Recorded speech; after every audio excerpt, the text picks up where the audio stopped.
社区农圃是挖掘这座城市的土壤所滋养出的自由与破格的精神。这种精神是一种设计，每一种尝试，每一个例外，都是一种通向理想世界的设计过程。这种有机生命体永远处于变化中，充满流线动态，没有所谓的典型生活，更多的是包容性、多元性。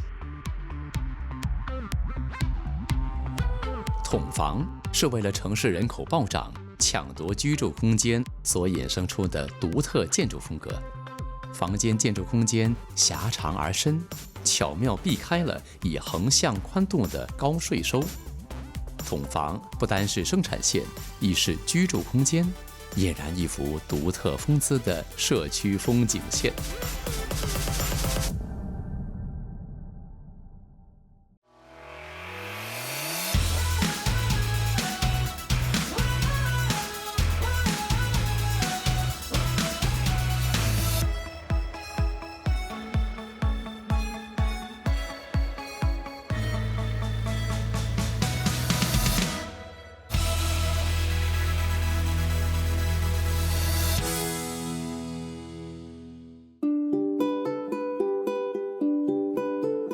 丹麦的社区花园，苍翠的林园，鲜艳的花朵，人间最美的伊甸园。此园只应天上有。在丹麦有一种花园聚落叫做 Allotment Garden， 也叫社区农圃。它其实就是要鼓励当地居民种植农作，给自己或者是给邻居。这同时呢，也可以避免在城市里面的那种疏远还有冷漠的生活方式。其实这个就很像我们在新加坡政府主区楼下的那种小小的种植园，同样的概念。那本来呢，我们是要去一个叫 Neom 的地方，它是一个椭圆形的花园聚落，听说很漂亮，但是很可惜那边没有人居住。从高空航拍里看到，是一个个椭圆形的农圃社区，除了引人入胜的整齐分割视觉外，也提供了一种粮食自给、互助和合作的生活方式，试图打破住民彼此间的隔阂。农圃社区彰显了丹麦建筑设计以人为本的理念，以及艺术与功能的完美结合的特点。还好，后来呢，我们就通过一个当地人找到了一个100年历史的花园聚落。我们现在就进去里面看看他们的生活方式是怎么样的。弗雷德里克斯霍伊社区有193个单位，住着大概350人。这个社区是以横直线型走向，为打造健康生活方式，车辆被拒于一定距离外。穿梭花园之间需要步行，增加居民间的互动，让彼此间相互认识和了解，推进社区的平和及友善。所谓的 allotment garden 是分配地或者是农圃社区，指在一定期限内租用小块土地，用来种植蔬果。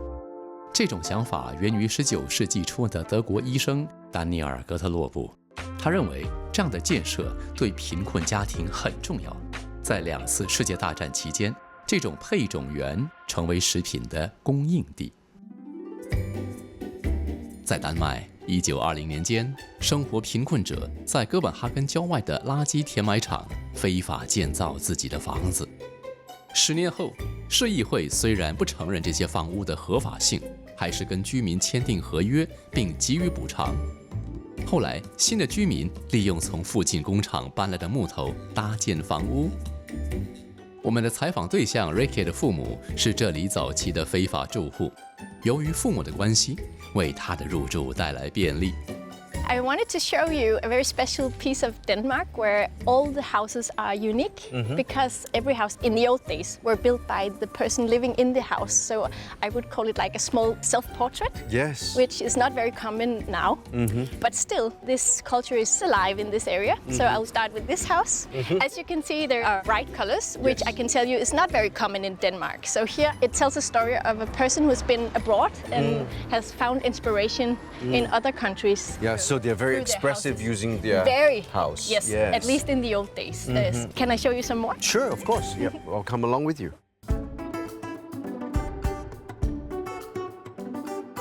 Oh, it's a big bag of mussel shells. And someone is building a new home here. Yes, this is a very interesting house. The people living here are both architects. 这对夫妇讲究环保，所使用的建材着重再循环的材料，淡菜就是最佳的例证。Ricky 说，过去社区居民都是徒手建造家园，虽不是个中能手，还是会利用回收材料建造房子。所以其实他以前的人呢，在这里生活呢，都是很暂时性的，因为他们随时都可能会被赶走，所以他们就会找一些环保的建筑材料。It's really interesting, and this is the very first time I've seen anyone building with mussels. What are those mussels for? It has several functions. First of all, it is the bottom layer of the insulating part of the foundation. And then it also has a capillary effect. Many other construction materials, including wood, would be like a sponge. Yes, soaking up too much water. Yeah. And these ones do not. Yes, yes. This is actually just to prevent moisture, but there's always moisture in the soil and in the That's ground, right. So you want to keep that as low as possible, especially when you're building a wood house. Yes, but one thing, even standing here, Yeah. I can also smell Yes? Yeah. the seafood. So then what happens to the smell? We will leave this like this for 2 weeks or so, Yeah. so it kind of dries out and Ventilates. everything. It will slowly disappear Yeah. because all the organic material, which is now smelling, will dry out Yes. and be eaten by microorganisms. Oh. So in time, it will not smell. 这些淡菜已成为实用、经济的新型建材，具有防潮、防渗、隔气、嵌缝补漏的作用。夫妻俩是从附近工厂购买淡菜，这些淡菜原是鸟禽类的饲料，用作建材，既环保又实用。It's about keeping the total resource consumption at the lowest level as possible. And also because you would want to be as environmentally friendly as possible. Exactly. Yeah. I'm very sure it will turn out to be a very beautiful home. Yes. And especially a lot of love has been put into it. Yes. Yes, definitely. And a lot That's of the work. beauty of it. Yes. Yes. So here is also an interesting house. Is this guy ex-military commander or something? No. He's got a big No, missile he's outside on actually top of his working roof. with art. He's an artist. So this neighbor was also a part of this movement where they were saving materials and using them in their houses here. Yes. And you can also see the open window because in the 80s there were not so strict regulation about insulation. So you could make these very crisp little walls. As an architect, I love it. And I hope this area allowed to be this kind of lab for trying out new materials. I think that would be a gift for both the society and to keep the whole culture of self-building. Yeah. Ricky 告诉我们，这个社区的申请条件严苛，要成为这里的居民，必须在等候名单上，有时候得等上20年呐。如果你曾经在这里住过，或者是居民的子女，就只需要等上2年。Ricky 因父母曾是这里的居民，所以优先获得居住权。And here I would like to talk about this house because it's like great inspiration for me. Why is that so? First of all, because it has been my view for in my entire childhood. I was born and raised in the house that was here before. Oh, not It this was- house, but no. it was this plot of land. Yeah, so that has been my view. 房子迷人之处，既是旧门窗的典雅植入，也为再循环增添意义。屋主既不是建筑师或工匠，有的是耐心和自信。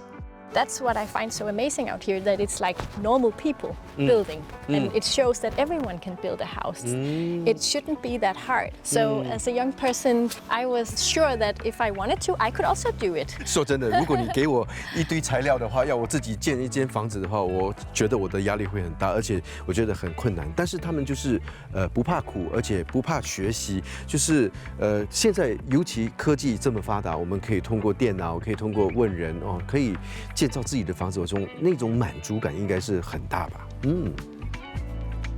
？Ricky 说，在社区散步就是展开内在的发现之旅，周围的建筑和花草会塑造出不一样的心情。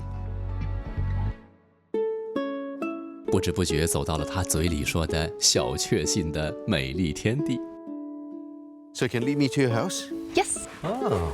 Yeah. So this is my favorite room. Yeah. The light And I from can the see- west. Yes, the big window with Yeah. all the light coming in. Therefore, I have my bed here. And then you can look out into the garden. Yes.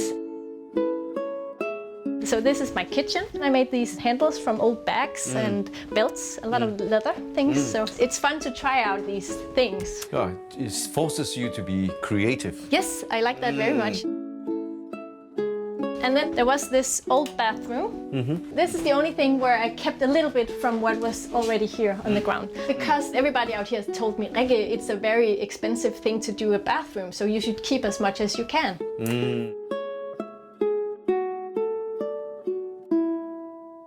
And then I built this little pavilion also with windows from an old building, and I go out there and sleep in the summertime. And that is a little bit like on vacation, you know, Yes. leave the big house just to go out in the little house. Yeah. So tell me, how's this community like? To live in? Yeah, to live in? Yeah, how, yeah, how are your neighbors? Yes, there is this tradition of keeping an eye on your neighbor, the close by neighbors, and helping them out, of course. But the best way to, if you're a new one, to get into the community is actually to volunteer to work in one of these groups as this Interest groups. Yeah. 为了发挥社区邻里精神，居民需要参与社区内各类兴趣小组的活动。社区内的花圃设计没有严格规定，种花种草、蔬菜水果，只要自行打理，各自欢喜就行。So you had a chance to actually leave this place. Yes. So what is the main draw for you to come back here? It is so unique to be able to live in a house with a garden in the very center of Copenhagen. And at night it's very dark. It is a little bit like being on the countryside. So to get it all is amazing. Yeah, as we walk in the neighborhood, we also realize that a lot of houses are built quite differently and very unique and very expressive. So does it mean that you can build anything you want and however you like it? There are rules and regulations that you have to Yes. follow here in this community? I don't know how much they were regulating themselves in the old days, but when we got this first legal lease in the 60s, we were not allowed to build more than 35% of the plot. Okay. 当初社区修改租赁条例，需求剧增，租费跟着水涨船高，还得缴更高的税，居民却不是土地的拥有者。我觉得住在这个社区最酷的地方就是你一直在成长，你一直在学习，因为你要自己建造自己的房子，然后同时它也有法律上面的一些规定还有改变，然后你就要跟着它的改变去建你的房子，然后它一直都是在变，所以我觉得它是最有趣的地方就在这里。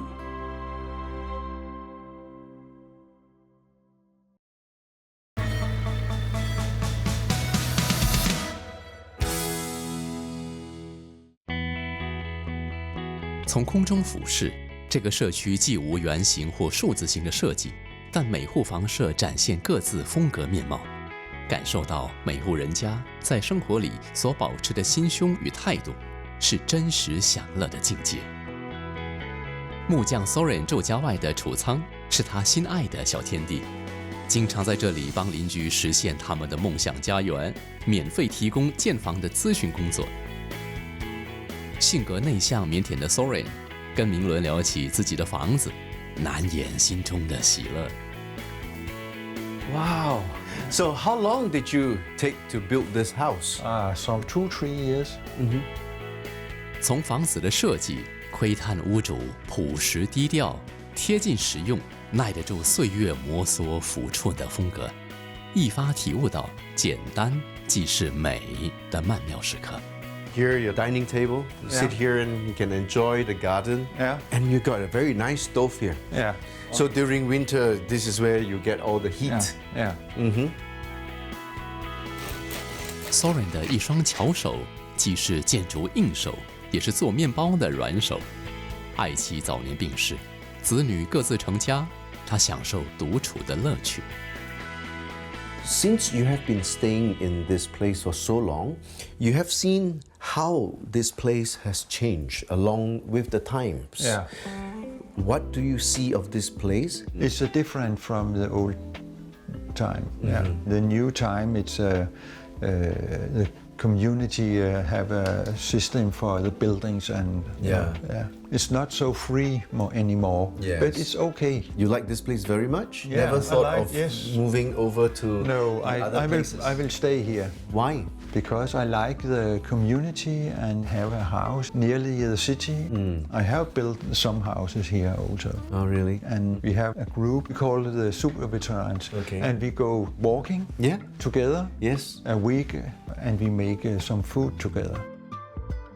Soren 说，社区的居民常以食物串门，看似随性简单，却是爱心漫溢，滋味其次，人情热络才是让人反复咀嚼的深刻美味。所以他们这边呢，就是基本上孩子出世的那前面2个星期，他们根本不需要担心吃什么啊，因为这里会有很多人煮东西拿过去他们家。Oh, so that's very sweet. Yeah. Yes, yes. I think if you are staying in Copenhagen, in a big city, we don't get to see things like this. Not a lot. Yeah.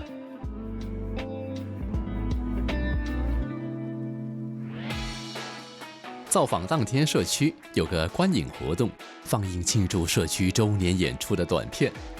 米娅是社区委员会的主席，2年前搬到社区，经常举办活动，增强睦邻关系。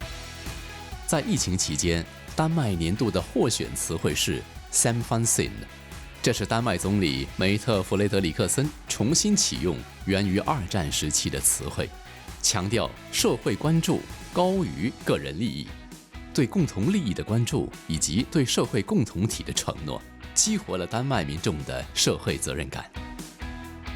这个社区强调团结一致和善良行为的话题标签，或许最重要的是，这里的每一个居民都通过遵守规则来体现出社区精神。米娅隔天约见明伦一起会见居民们，参加他们的晨运活动。Good morning. Hello. So this is like a small interest group that you get together and go for a walk. Yeah. That's a good way to keep Every fit. day at 10 o'clock. Everybody that wants to go with us just have to come exactly 10 o'clock. 10 o'clock. Shanna is the leader of the knitting club, Yeah, so Shannon, you have lived here since 1977. and she built her own house. Wow. And I built my own house. I'm so envious and so happy for you because to be able to build your own house, there is a special attachment to your own house, right?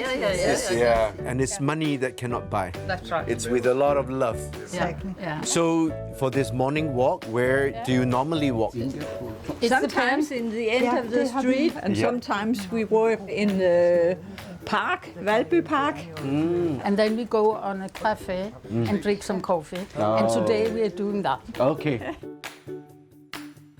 每一个社区的风格绝非凭空问世，而是从形貌到内在精髓，皆源自当地环境、风土、历史、人文生活方式。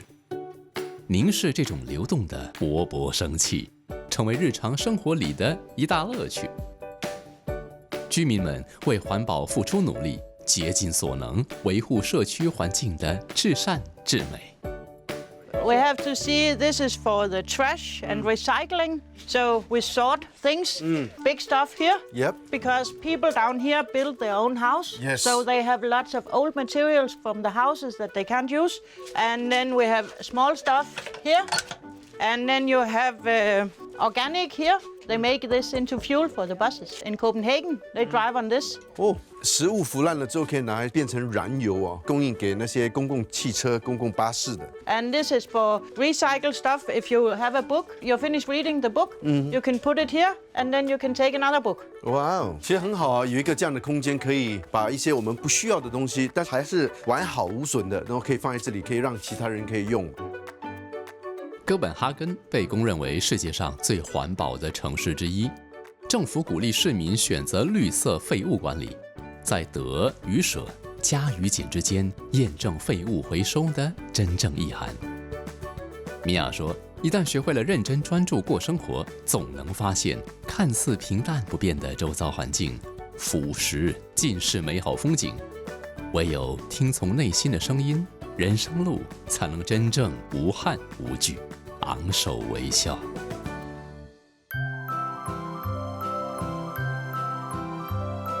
Welcome come on in. Wow, this is nice. It's a very beautiful room. So, which part of the house is this? This is what we call the udestue. 这个延伸的阳台是米娅的暖心窝，夏天光线明亮，就在这里痴人说梦，享受人生。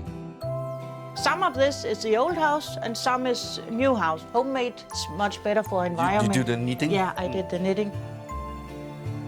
This is the living room. It's also nice and bright. And this window we also did ourselves. 所以啊，要住在这里啊，什么都得要亲力亲为啊，东西坏了就自己修，不懂的话找别人可以问人啊。Yeah, shall we go to the garden? Yeah, we can go and sit in the sunshine. It's so beautiful.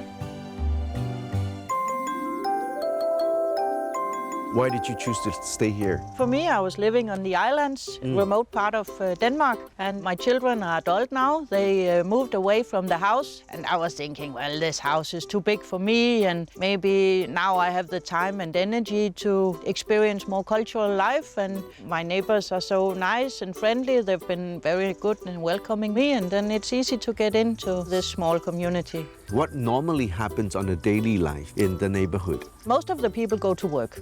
Then in the afternoon we can sit and maybe have a glass of wine or have a small talk, or sometimes I have like a knitting club, so Yeah. I go to knit with other old ladies. 米娅喜好编织，聚集社区里的同好，一起编织、喝茶、闲聊家常。她觉得这种生活里小确幸、简单安心，就是快乐的泉源。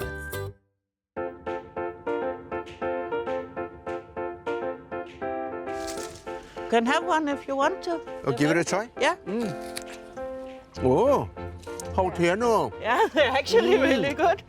而且很香啊，这个梨的味道。这太让人羡慕了吧！就是有自己的花园，然后可以种菜，可以种水果，可以种花，哇，然后这样子就可以自给自足哈。社区鼓励居民种植作物，供自己或邻居使用。透过分享，协助居民加深联系及建构社区，尝试打破都市疏远冷漠的生活模式。We can go up here and see if Jen is home. She'll be happy with this fruit. She'll be very happy. Oh, She's not home. So just leave it here, make a note for her later. Okay. Like that? Yep. Just leave it there, then later she can. Leave it here. Yeah. 或许我们应该开始学着诚实、谦逊，眼光放远，姿势放低，敞开心灵，面对土地与环境，重新检视自己，找到真正的快乐。学着让自己与自然共处，与他人自在相处，充满自信而洗练地好好体会，享受并珍惜生命里的种种美好。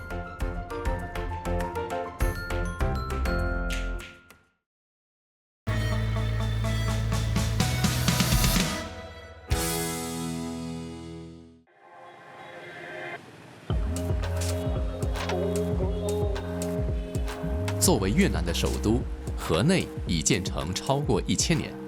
在漫长的历史长河中，河内一直是越南政治、经济和文化的核心。自建成以来，这座城市的人口就不断增加。为了抢夺居住空间，这里衍生出了一种非常独特的建筑形式——筒房。我真的很难想象啊，这居然就是筒房的那个走廊。那筒房啊 ，tube house 呢，也被称为这个管房。然后它典型的面积呢是3米宽，然后60米长，真的是非常的长。哇哦，这样一走出来呢，就是它的那个大街，你放眼望过去，真的这里很多栋呢都是那个管房啊。我想这或许是世上啊最苗条的这个房子了。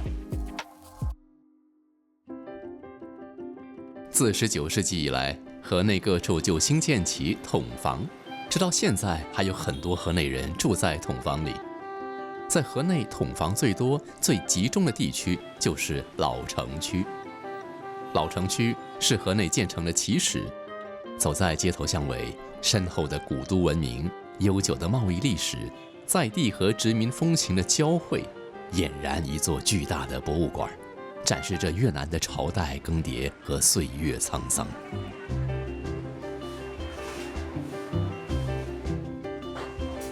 这里大多的街道呢都非常的狭窄啊，在左右边呢都停满了那个摩托车啊，偶尔呢又有这些摩托车穿行啊，然后这里真的是人挤人。可以看到这里呢，大多数呢都是那些馆房啊，他们的1楼呢都是用来做生意的，比如说卖吃的啦，还是卖一些日常用品啊。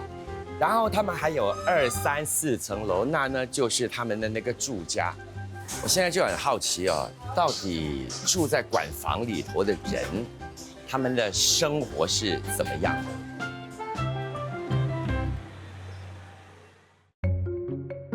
今年72岁的 Tuyet 是这家小杂货店的老板娘，她和家人就住在共有4层，每层只有4平方米的店面楼上。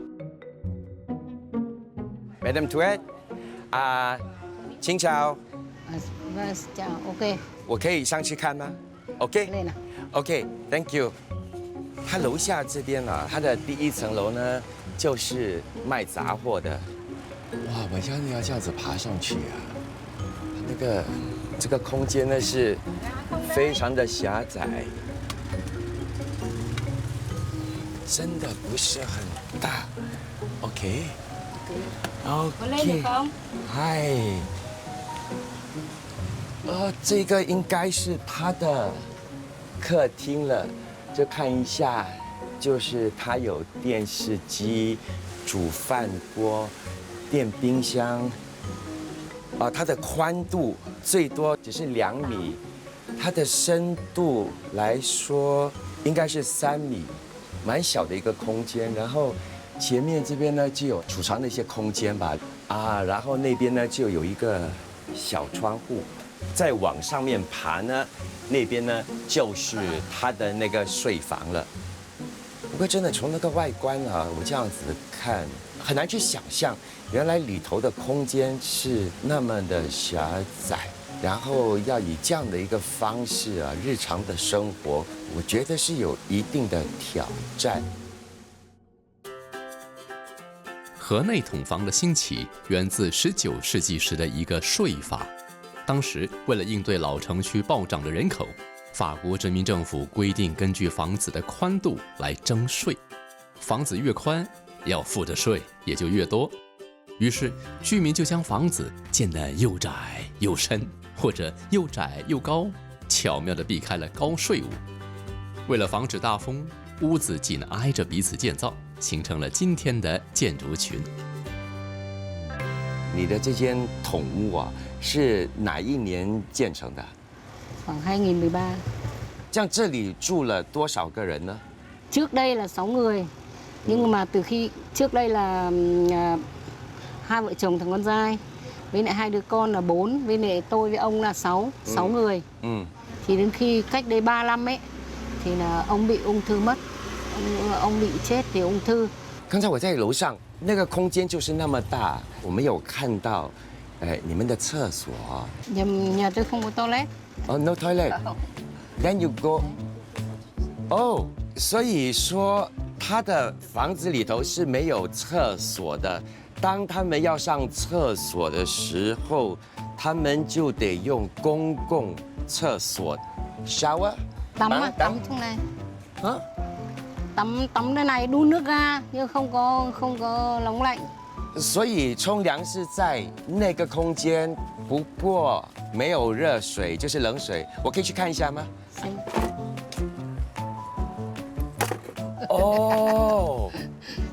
？OK， 这个呢就是它的浴室了，它的冲凉房。它的总面积我觉得这边应该是大约60公分，然后深度呢是大约1米，所以就是这我看到了，刚好这边呢就是一个水桶，然后这边呢就是它的水龙头，直接就是坐在这边洗澡，然后要隐私的话呢就是 shower curtain。为了容纳一家人，后期的筒房至少都有3层，3代同堂的情况在社区里很常见。通常父母、祖父母和已婚子女会各占1层居住。有些家庭为了省钱，也会和其他没有血缘关系的家庭合住在一户筒房内。有时甚至会多达5、6个家庭生活在一起。Bà, tôi chọn cô luôn đi. Xin thật luôn. Xin chào. Xin chào. Ni是哪里？你说华语？对。哦，我的天哪！你好，你好。你是越南人吗？我是越南。哦，你好，我是布莱恩，我是来自新加坡的。哦。你住这里吗？我在这里，这旁边。那你可不可以陪我逛一下你的社区，让我了解一下？可以。口吻是谢谢来。你是感谢他吧？感谢怎么讲？感恩。感恩。感恩。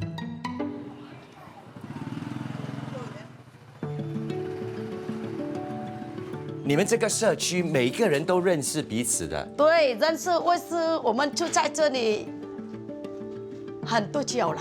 很久了，所以你们的这个社区的凝聚力呢，其实是非常的强的哈。对，这里大约住了多少人，你知道吗？大约哇，快到300家，300户人家。对，300家。OK。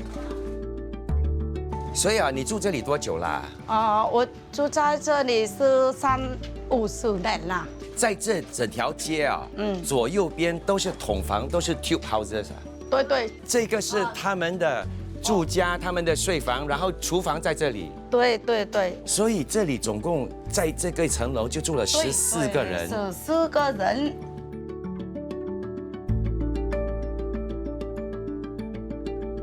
虽然说这个社区的生活环境啊不是那么的理想。不过这里的居民啊，他们的凝聚力也给了彼此些许的安慰。阮姐的那一句话：“我们的家虽然很小，不过我们的心胸非常的宽大。”我觉得这一句话呢，就完全体现了这个社区的精神。利用筒房前方的空间做生意或作为生产线，向来是这个社区独特的风景线。据说，在老城区开始建造筒房的，正是一群小商贩。他们从乡间来到城里，以售卖银制品、草药和传统工具等为生。走在这老城区啊繁忙的街道上呢，你就可以看到很多的筒房的1楼呢，都是用来做生意的。然后我在这边呢认识的新朋友呢，就跟我说，来到河内呢，就一定要品尝这里非常道地的一个甜饼，叫做煎。Hello, can I have one jet, please? Jet 是传统的越南甜汤，主要配料有绿米、莲子以及椰奶，同时呢还可随意加入果冻、芋头、黄豆等配料哦。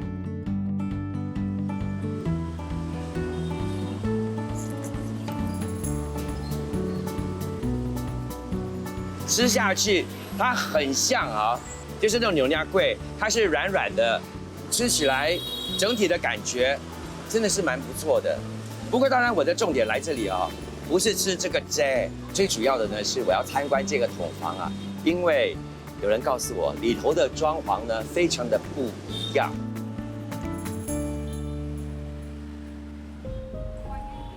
开业23年的这家甜品店就位于河内的老城区，长长的筒房大约有20米深，底层和1楼作为店面，3楼到6楼则作为住家。Kèn rồi nha. Kèn rồi nha.乾杯。店主Doan今年50岁，就在老城区这条街上出生长大。几年前，在妻子的建议下，开设了这家传统甜品店。自己本身也是古董收藏爱好者，所以决定把店内打造成一个古色古香的环境。筒房窄而深的构造，正好隔绝了街道的人潮和喧嚣。Thực ra cái việc kinh doanh mà ở trong cái ngôi nhà cổ này thì mình cũng nghĩ là lợi thế. Thế thành ra là mình cũng muốn đưa cái văn hóa của Việt Nam tới các bạn bè trên thế giới, cũng như trong nội thất căn nhà này mình cũng cố gắng để những cái văn hóa của thuần Việt nhất để cho bạn bè thế giới có thể đến đây chơi, tham quan và thưởng thức các cái món chè mà truyền thống của Việt Nam。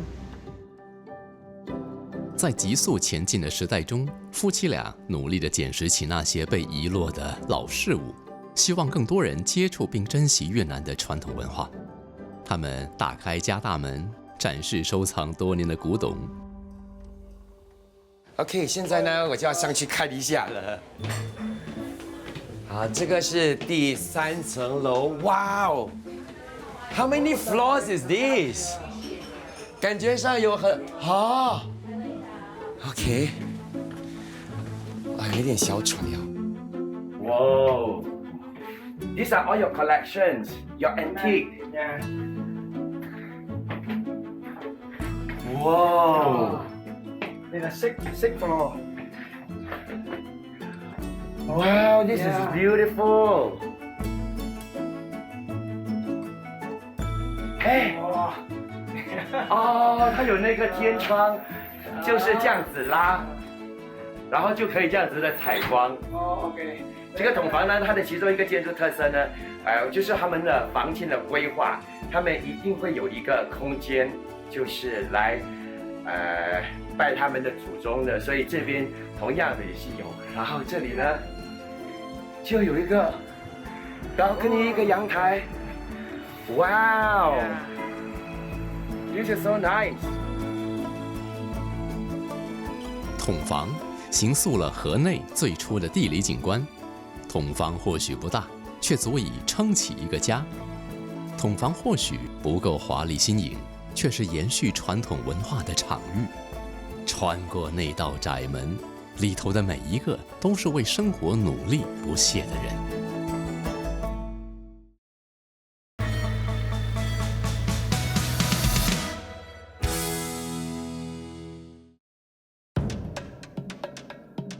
坐落在河内市中心的环建湖，在当地人心中占有特殊位置。湖上的寺庙是河内人的信仰中心，而风景如画的湖区也是居民休闲健身的所在。因此，临近的老城区社区属于黄金地段。筒房即使老旧狭窄，物价依然很高哦。对老城居民而言，这里才是他们最熟悉的家；而对城外的人而言，这里则是窥探越南传统生活风貌的最佳地点。狭窄的街道、纷乱的地线、毫无章法的交通，看似杂乱的生活场景，却也是河内最具烟火气的角落。近年来，不少商家还特地将店面搬到筒房，以这里怀旧氛围作为招来。陆江来到老城区的东边，经过筒房的窄门，随着阵阵扑鼻而来的咖啡香，找到了这家已有77年历史的老字号咖啡馆。据说河内很受欢迎的鸡蛋咖啡，正是源自这家咖啡馆。这杯鸡蛋咖啡呢，就是他们的镇店之宝，是世代相传的这个秘方。呈现的方法呢，真的是蛮不错的。拿了一个小碗，里头放了热水，把这个咖啡放在里头呢，就有那个保温的作用。上面那一层呢，就是它的这个鸡蛋的那个泡沫。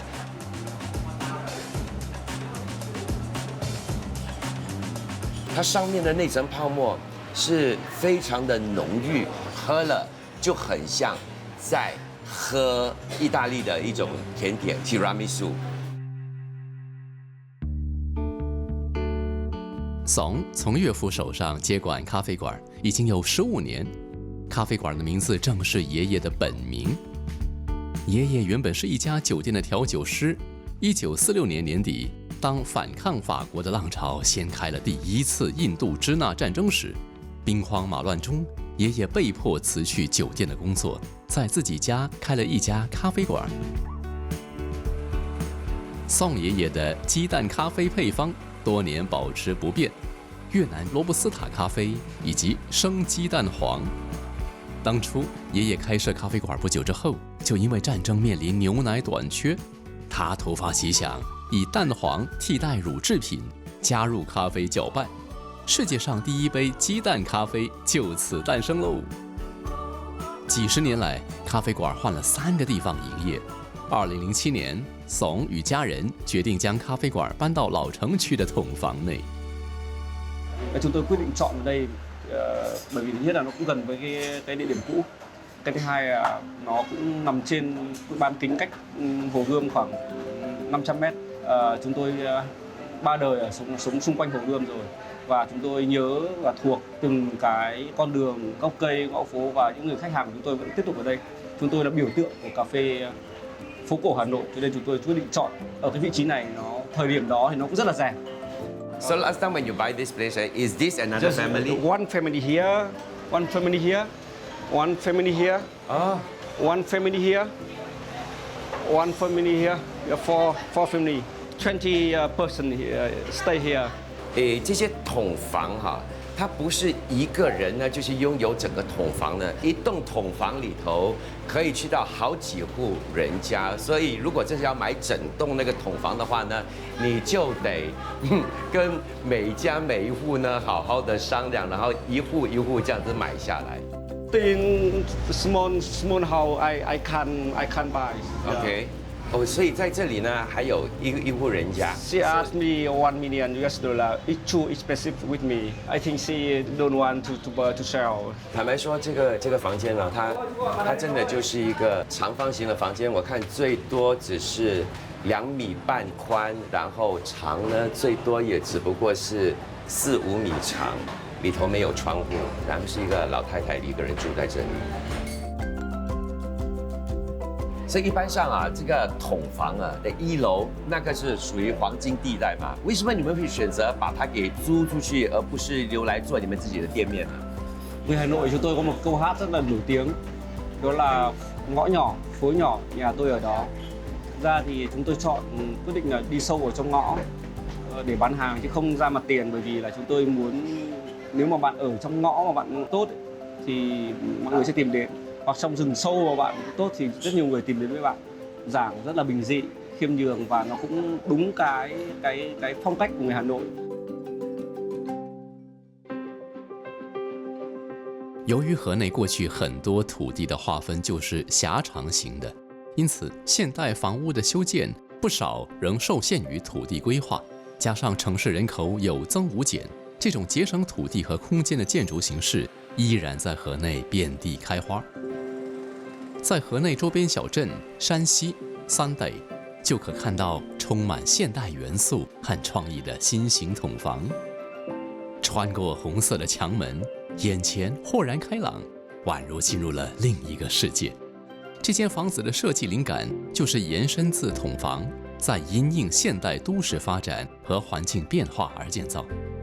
它的第1层楼呢，就保留了这个筒房啊该有的那种格局。比如说啦，在第1层楼呢，一定有这个卧房，应该是有一个客厅的。不过呢，它就用这个天井呢来取代那个客厅，成为整个房子的那个中心点。还有，你们看一下它的墙壁啊，都铺上了那个泥土啊和那个稻草呢。原因很简单，是因为啊，它有那个除湿的效应。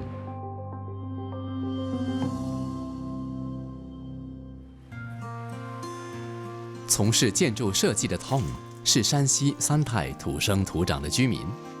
2021年，他和团队一起完成了这所现代筒房，作为他一家3口的住所。这间房子保留了传统筒房往后、往上延伸的概念。你当时啊，在设计这栋房子的时候，你的设计理念是什么呢？ Đầu tiên thì cái cảm hứng của mình cho cái mảnh đất này nó là câu chuyện của ngõ với 2-3 thế hệ sống với nhau, thì nó giống như là 2-3 căn hộ, 2-3 gia đình để mà kết nối với nhau trên một cái mảnh đất có tính hình thái tương đối dài. 当我在走访你的这个房子的时候呢，我就发觉到啊，有一些部分呢，它就保留了那种筒房该有的那个格局。不过有一些部位呢，你就把它给颠覆过来了。所以，比较不一样的是什么呢？ Con người sẽ tốt nhất khi mà được kết nối với cả thiên nhiên bằng cách mình đan xen các cái không gian thiên nhiên vào trong các cái không gian của căn nhà này và cố gắng tận dụng tối đa cái nguồn năng lượng của tự nhiên từ ánh sáng, từ gió để mà tạo ra cái sự lưu truyền của không khí. Và mình nghĩ đấy là cái điều khác biệt căn nhà ống truyền thống và căn nhà ống của mình. 对 Tom 而言，这间筒房是一场传统和现代的对话。也是他和家人在这座喧闹城市里的一方净土。筒房是河内人的生活文化，在时代的浪潮中，它承载了好几代人在这边扎根立足的梦想。它是社会低阶层的避风港，它是追梦者发挥想象力和创意的场域。它是河内的过去，它是河内的现在，它或许是河内的未来。